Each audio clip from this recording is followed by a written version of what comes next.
The crisp Washington air carried a chill that October morning, a stark contrast to the warmth that should have filled the Williams home. Instead, tragedy had struck, casting a long, dark shadow. 7-year-old Hana Grace-Rose Williams, adopted from Ethiopia just 2 years prior, lay lifeless in the cold, a victim of a fate no child should ever face. Her story, one of hope and horrifying abuse, serves as a chilling reminder of the potential darkness lurking beneath the surface of international adoption. Hana's journey, from the bustling streets of Addis Ababa to a quiet town in Washington state, is a stark illustration of the systemic failures that can leave vulnerable children unprotected and the devastating consequences of unchecked abuse. Hana's story is not an isolated incident. It shines a light on the vulnerabilities inherent in a system designed to provide loving homes, a system that can sometimes be exploited, leading to unimaginable suffering.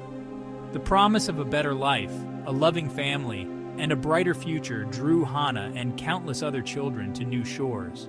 However, the reality for some, like Hana, can be a cruel betrayal of that promise. This essay delves into the heartbreaking story of Hana Grace-Rose Williams, examining the systemic failures that allowed her abuse to occur and the lessons learned from her tragic death. At its core, adoption embodies a profound act of love and commitment, offering children a chance at a brighter future. Families open their hearts and homes, driven by a deep desire to nurture and provide for a child in need. The process, however, is complex, often fraught with emotional and logistical hurdles, demanding rigorous vetting and ongoing support for both the adopted child and the adoptive family. This intricate system, designed to ensure the best interests of the child, can sometimes be circumvented, leaving vulnerable children at risk. While many adoptions are successful, providing loving and stable environments, a darker side exists. The desire to adopt, fueled by genuine compassion, can create a demand that unscrupulous individuals or agencies may exploit. Cases of adoption fraud, where children are essentially trafficked for profit, highlight the potential for corruption within the system. Furthermore, inadequate screening of prospective parents, lack of post-placement monitoring, and insufficient support for families struggling to adapt can create environments where abuse can flourish unchecked. The international adoption process, while subject to stringent regulations, is not immune to these vulnerabilities. Cultural differences, language barriers, and the challenges of navigating a foreign legal system can further complicate matters. The allure of providing a home to a child from a disadvantaged background can, in some cases, overshadow the need for thorough assessment and ongoing support, creating a fertile ground for potential abuse. This is not to demonize the act of adoption itself, but rather to acknowledge that a system designed with good intentions can be manipulated with tragic consequences. Hana's story exemplifies the potential for exploitation within the adoption system. Her adoptive parents, seemingly driven by a desire to expand their family, presented a facade of normalcy that masked a horrifying reality. This highlights the crucial need for rigorous vetting processes, mandatory home visits, and ongoing monitoring by social workers to ensure the safety and well-being of adopted children. The system failed Hana, but by learning from her case, we can strive to prevent future tragedies and ensure that adoption remains a beacon of hope for children in need. Hidden from the world behind the facade of a seemingly ordinary family home, Hana Williams endured unimaginable suffering.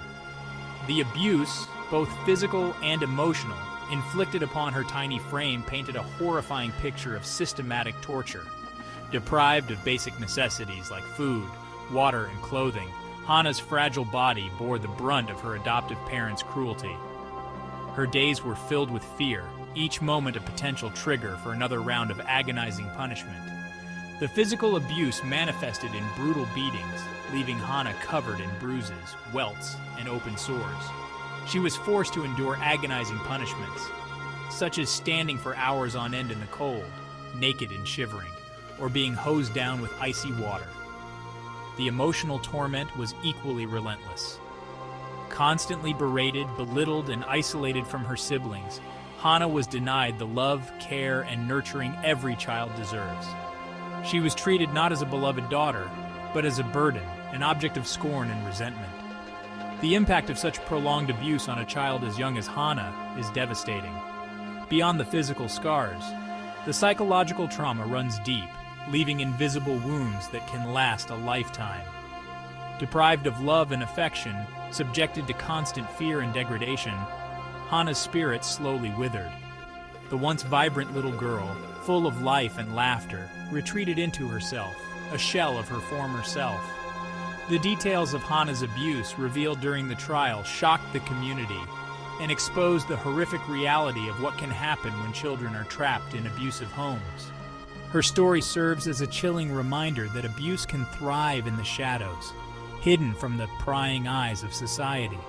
It underscores the importance of vigilance, of recognizing the signs of abuse, and of speaking up for those who cannot speak for themselves. Hana's suffering, though unimaginable, must not be in vain. Her story must serve as a catalyst for change, prompting us to strengthen the safety net for vulnerable children and ensure that no child endures such horrors behind closed doors. The tragedy of Hana's death is compounded by the fact that there were warning signs, red flags that, if heeded, might have saved her life. Neighbors and teachers reported witnessing instances of potential abuse, observing Hana's withdrawn demeanor, her unexplained injuries, and her desperate pleas for help. However, these warnings fell on deaf ears, lost in a system ill-equipped to recognize and respond effectively to the subtle signs of abuse.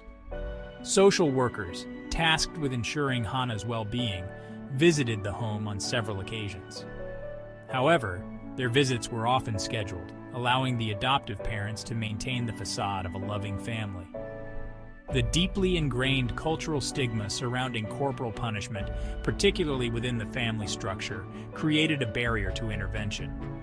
What was perceived as strict discipline by some was, in reality, a pattern of escalating abuse. The school, a supposed sanctuary for learning and growth, became another setting where Hana's suffering went unnoticed. Teachers reported her dramatic weight loss, her fear of returning home, and her withdrawn behavior.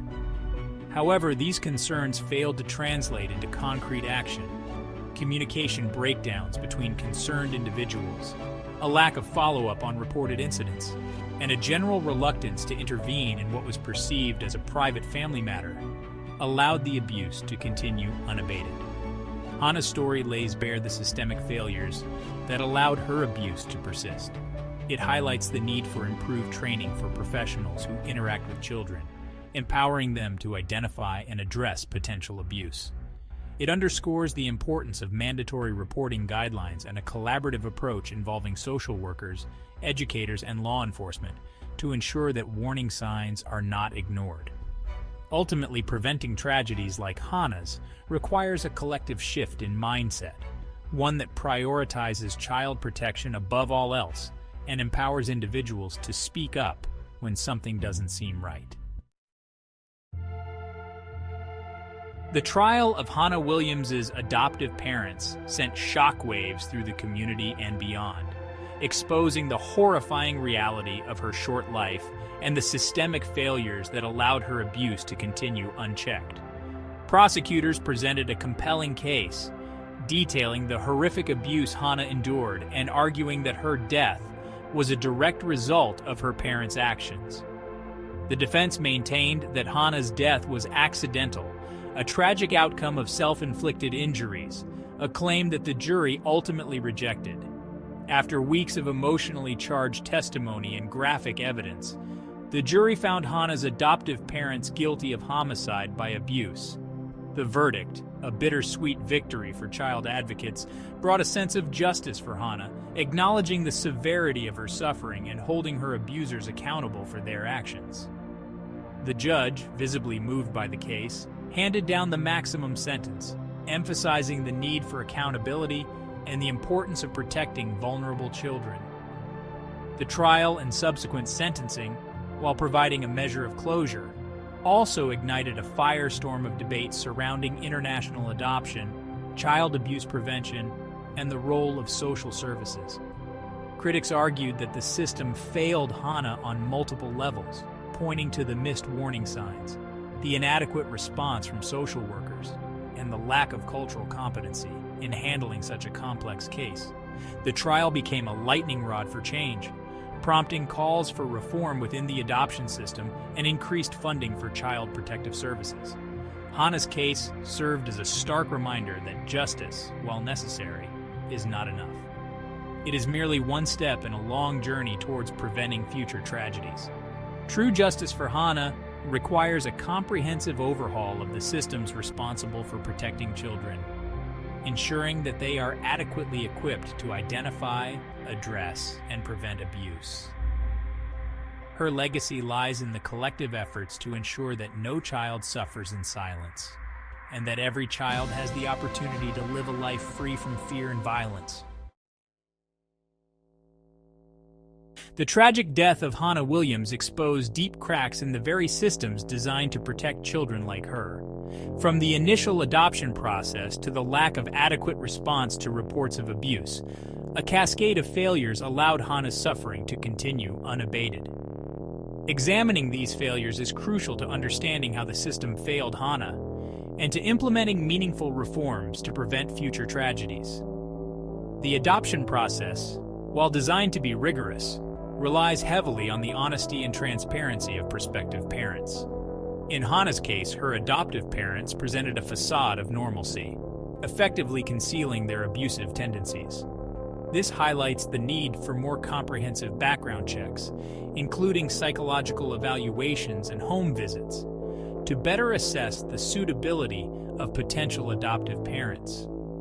Furthermore, the cultural context of adoption, particularly in cases of international adoption, must be considered, ensuring that cultural differences and potential biases are addressed. Once placed in the adoptive home, ongoing monitoring and support are essential to ensure the child's well-being. However, in Hana's case, reports of abuse were met with insufficient action. Social workers, often overburdened and under-resourced, lacked the training and support to effectively investigate and address the complex dynamics of abuse within a family. Furthermore, the cultural stigma surrounding corporal punishment created a barrier to intervention, with some dismissing Hana's abuse as strict discipline. The failure to protect Hana was not the result of a single misstep, but rather a systemic breakdown. The cracks in the system allowed her abuse to flourish in the shadows, hidden from the prying eyes of those who might have intervened. Her tragic death underscores the urgent need for systemic reform, increased funding for child protective services, and a collective commitment to prioritizing the safety and well-being of all children.